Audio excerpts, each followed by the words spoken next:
we are in sort of Yorkshire mining territory here, aren't we? You know, and some of you will be thinking, oh, there's a lot of money in that, I'm not spending that. I can tell. So I'm going to show you something that's high impact but costs not a lot. So I'm using one of these bowls, which is a melamine bowl here. And I'm using one of these fantastic little things, which is a Kensen. And we used to have Pinholders years ago. Can anybody remember Joan Ledger, Floral Art Shop at Dinnington? Yeah, a few nods coming back. She had a little drawer in there where she had different sized pinholders. They were all metal things and they looked like medieval instruments of torture. And they weighed a ton, and then you had to get a bit of blue tack and stick them down to make the arrangement. Things have changed, haven't they? We've moved on a little bit. And these little things have come out this year, and I love a new product. You know, I'm a tart for a new product. And these have got little mini suction pads on, so they'll just stick to anything. So you don't have to put some of that fix on the bottom. So basically, all I'm going to do is just press that down, he says, onto the bowl there. And I can't turn it because I've got water in there. And that's just fixed onto the bottom of the bowl. And for anybody who's sort of wondering how a pinholder works, then basically how these work is we just get a flower and we spike it on and it holds it. Now this is going to be life-changing for some of you. I'm not sure if you're ready for the cataclysmic change this is going to bring to your life. But you can do all sorts of wonderful arrangements when you've got one of these. So I'm going to do something a little bit sort of Japanesey inspired, a little bit ikebana-ish. And I'm going to put in some of this plant material, which I absolutely love, which I'm going to just cut a bit shorter because it doesn't want to play on there. I'm not going to put that in yet, I'm going to put that in a minute. A bit more stuff in there, just to give it a bit of weight. We'll put a bit of cedar at the bottom first. And this is a nice thing to grow. And this is a honeysuckle.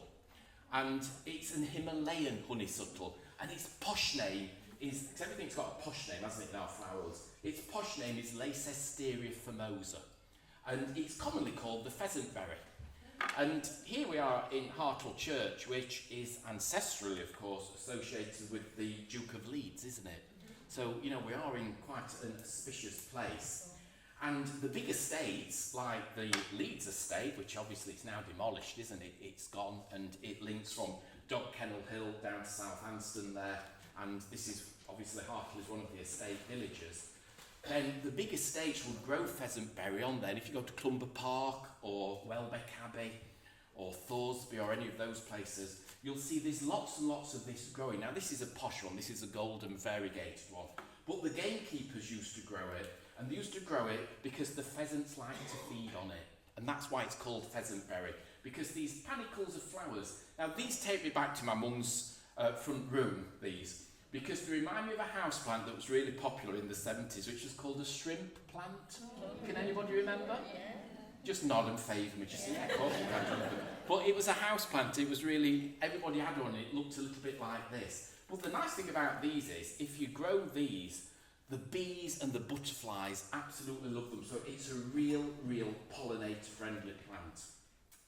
Now, my friends who are sort of flower rangers will know that I am terrible for these things, hostas.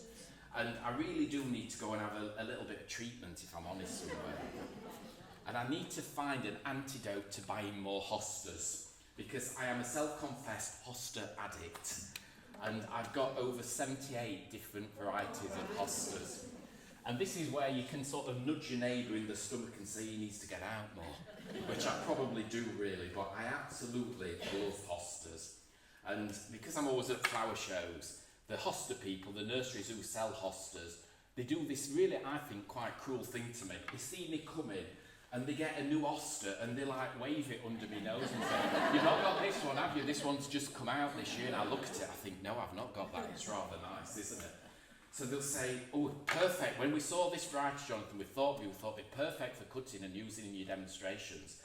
And I'll say, well, how much is that? And they'll tell me the price. I'll say, no, I don't really need another one. And then I'll walk back second day and they'll say, still got this hosta for sale, do you fancy it? I'm like, go on, I'll have it then. Because they've gone really expensive plants, haven't they? They've really gone up in price. But yeah, I can't resist a new variety of hosta. Now, I'm very lucky tonight because on the front row, just under my nose here, we've got a very talented dahlia grower. And Mr. Robert Carter here, I'm going to sort of put him under the eyes of all of you wonderful folks here, lives in Hartle and he grows some of the most amazing dahlias. And Robert very kindly has given me some dahlias to arrange tonight. And look at that. And just told me tonight he's got over 800 plants. So imagine keeping on top of those. Not easy, is it really? But they are just so, so beautiful. I think they're so lovely. And they're so intricate dahlias, aren't they, when you look at them? You know, they're absolutely gorgeous. So that is just a really simple little design, just arranged in that pin holder there where, you know, anybody could make that, takes nothing. And that's just all garden material, some hydrangeas, some sedum, some dahlias. So you could easily make one of those, couldn't you? Yeah, have a bash at it. It costs you next to nothing, that, folks. So dead easy to do. Are you sort of thinking I'll do that?